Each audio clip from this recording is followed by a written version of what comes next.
2027 Storm Track weather with Chief Meteorologist Cameron Hopman. Well, we are tracking two separate weather systems that are going to be impacting our region over the next 12 to about 18 hours. First, let's focus on this, a well-organized line of shower and thunderstorm activity off to the west of us, leading edge of a cold front. Yes, that's generating that threat of damaging straight-line winds, large hail, even tornadic activity off across parts of northwestern Wisconsin, parts of eastern Minnesota, eastern Iowa.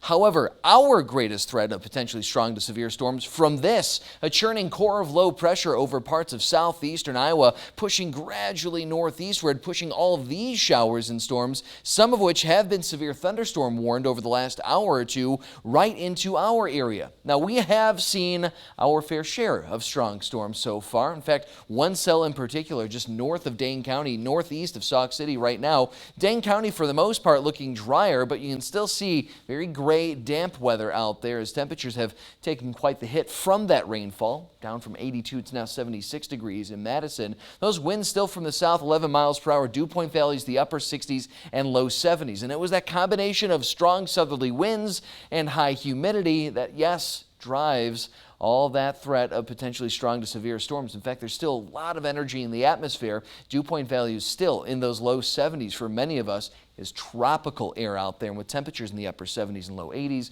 we will continue to see this development of showers and storms during the next few hours. So picking your future track up at 6 o'clock, notice again, clusters of showers and storms settling into the region over the next hour or two. Any one of these could generate that threat of maybe some small hail, gusty winds, though again, the greatest threat of severe weather remaining well off to the west of us.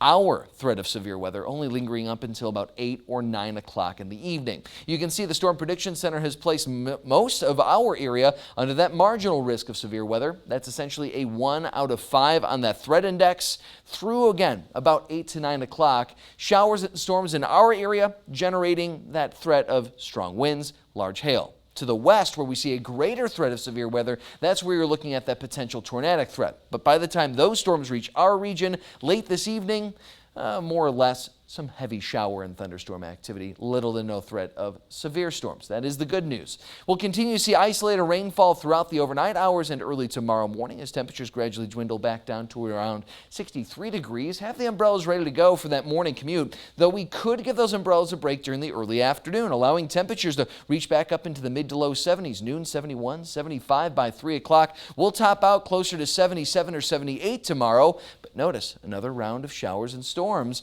swinging on through the region. It looks like the majority of these stay north of Madison, but we could see some light showers, maybe a thunderstorm affect Dane County tomorrow afternoon or early evening. This is 10 o'clock, and by then, the last of those showers and storms exit. So, Thursday, looking ahead, 71, partly cloudy, absolutely beautiful across the area, though I will say, a little on the windy side. Wind gusts of around 30 miles per hour. Friday, cooler, 69 and mostly cloudy. Winds not quite as strong, so drier towards the end of the work week, but those winds a little bit on the blustery side. 30 mile per hour wind gusts Thursday, 25 on Friday. Fortunately, we are looking at that drier weather sticking around. We need it after all the flooding we've seen over the last 24 to really last, I would say, 96 hours here. 72 Saturday, Sunday, 76 dry weather, both days this weekend. Yeah, really wet out there, and there's like the mugginess in the air. It is muggy out there. You can really feel all that humidity in the atmosphere, and that's actually, again, helping to fuel those showers and storms we're seeing. All right, thanks, Cam.